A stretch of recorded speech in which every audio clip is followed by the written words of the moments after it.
In this video, I'm gonna talk about Remnant 2. Full disclosure, Souls-like games are not my cup of tea. I tried Dark Souls in the past, figured it wasn't in the cards for me, so I put it aside and didn't think about it again. This one here kept going on sale for half price so dang often that I ended up getting it out of morbid curiosity.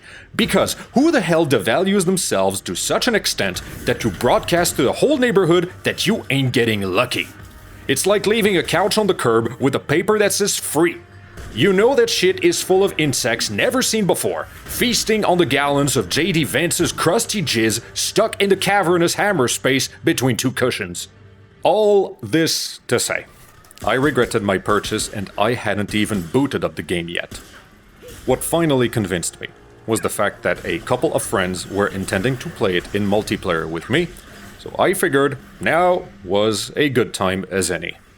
They said the game was better in multiplayer anyway, and that's exactly when the problems began. To start with, the difficulty level isn't a traditional one. It's not easy, medium, or hard.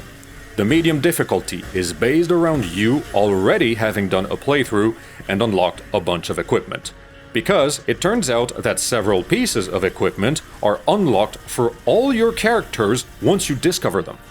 It means that if you do the traditional move of setting the difficulty to medium, as anybody else would out of habit, you go in bare-ass naked when the game expects you to have some tricks up your sleeve. And the local fauna proceeds to have unsolicited anal sex with you. Changing the difficulty level means restarting the entire storyline. So, it's the kind of thing you hope to God to catch on early if you have nobody to advise you on the situation. Baby asses are sandpaper compared to the smoothness of my brain, so thank all the gods in heaven I had friends to advise me on the quirks and features. I was back in action, lickety-split, and kicking asses until I wasn't. Then I teleported back to town and threw money at my weapons until I was kicking asses again.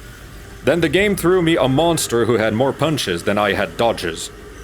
Okay, fair. It's still early. My level is still in the single digits. Some games have a brutal start like that.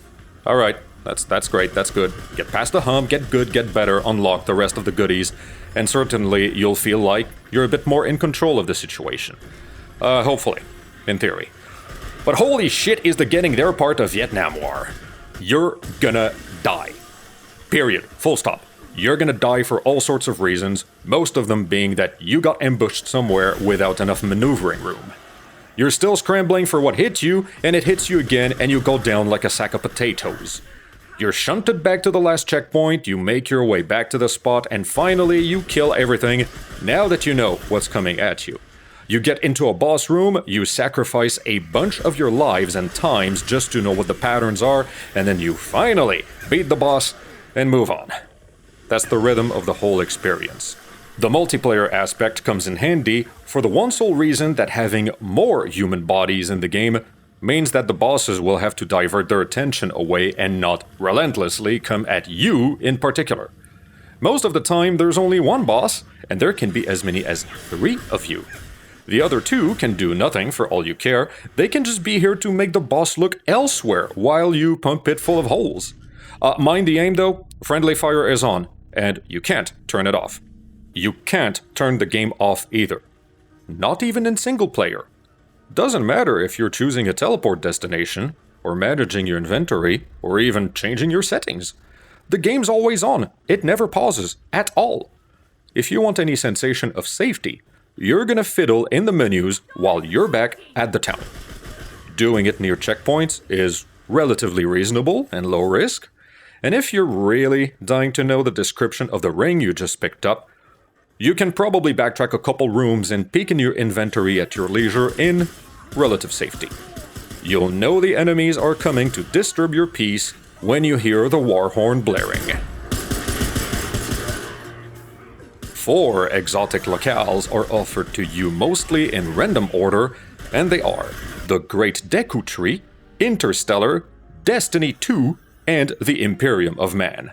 Each of them has wildly different characters and artistry to such a point that I'm willing to bet the favorites would be a pretty even split among the player base. The vistas and the art direction are definitely the best parts to enjoy, and I kind of wish I could have had a walking simulator version of the game, just so I can stick to the good parts. The inventory is an increasingly gigantic jewelry box that will usually end up filled with about 7 or 8 trinkets that look obviously useful to you, and 78 other trinkets with a description that's too obscure to make any practical sense. Turns out, there are more status effects than there are verbs in the English language, and it's ever more obvious that specific bits were made to go with one single weapon that you probably haven't found yet. The same goes with the trait system, in which the obvious are very obvious, and the less obvious refer to concepts you've never heard of before, up until now. In a lot of cases, depending on the classes you've chosen, a lot of the traits will be patently useless. If you're concerned about making an optimal build, don't worry, you'll be happy to know that you can buy a respec gizmo only once, and it's got infinite uses. So, if you're not happy with how you put yourself together, you can wipe everything and rebuild yourself on the spot, no penalty. If you're not sure about what to do, the best course of action is to look online for builds that other players have made. From what I've been told, a lot of the game has been thought around the certainty that the player base would data mine it to death anyway, so a bunch of puzzles and side quests have been engineered to be solved as a team effort by the entire whole-ass internet. If you're a latecomer, just look up the guide. Same for the character builds. Don't try to reinvent the wheel, just grab what's already been solved for you, and then tweak it around if you really want to. A lot of the items can only be obtained by way of multiple playthroughs. There are things you can do that will give you this or that version of a boss, and each version has different stuff that it will drop as a reward. On top of that, you have multiple versions of each world, and there are more secondary areas than there are slots on the map. So, the way to filling your table of unlockables is to re-roll worlds and do them in all sorts of manners to expand your equipment table. Curiously enough, it's possible to do the main story and to do a non-canon adventure at the same time. At any point you want, you can just put the campaign on standby and fuck off into a random world to pick it clean at your leisure. That's an approach I would personally recommend, because I did the entire campaign solo, one shot, and came up to the final boss with what turned out, after close examination by my friends, to be the absolute unluckiest set of equipment and perks they had ever seen. Doing a few extra passes in each world would have likely solved the problem. But I didn't ask, and I wasn't told. The truth of the matter is that the game was meant to be played in multiplayer most of the way. You can play solo, but you'll get punished for it. The survival is based less around what you know, and more around who you know. You can have all the book smarts you want. It's not gonna help you if you go down, because there is gonna be no one to pick your ass up and get you back in the fight. That's why there's a subclass with a dog, but that means you're sacrificing a potentially fun subclass just so you can have an extra life. You're going to have to deal with things as they come with no prior preparation. You're going to have to somehow deal with mechanics that look unfair at first glance, and are actually unfair once you examine them. You're always on the back foot. You're scrambling for purchase. Fate is throwing curveballs and it doesn't care about your feelings. Fuck you. You're getting a mini-boss while you're already dealing with a bigger boss. Fuck you. This boss can one-shot you. Fuck you. This boss has got more swings than you got stamina for dodging. Fuck you. This boss can run faster than you. You don't like it? You died too quickly? Fuck you! Respawn and try again.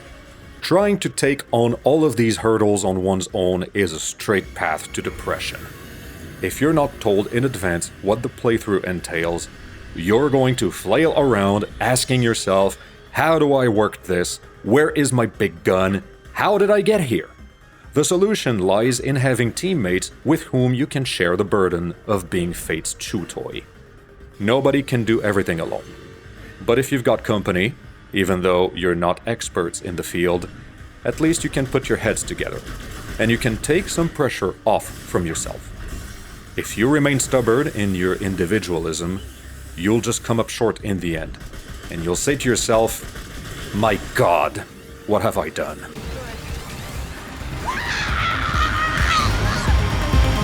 In short, this game is adulting.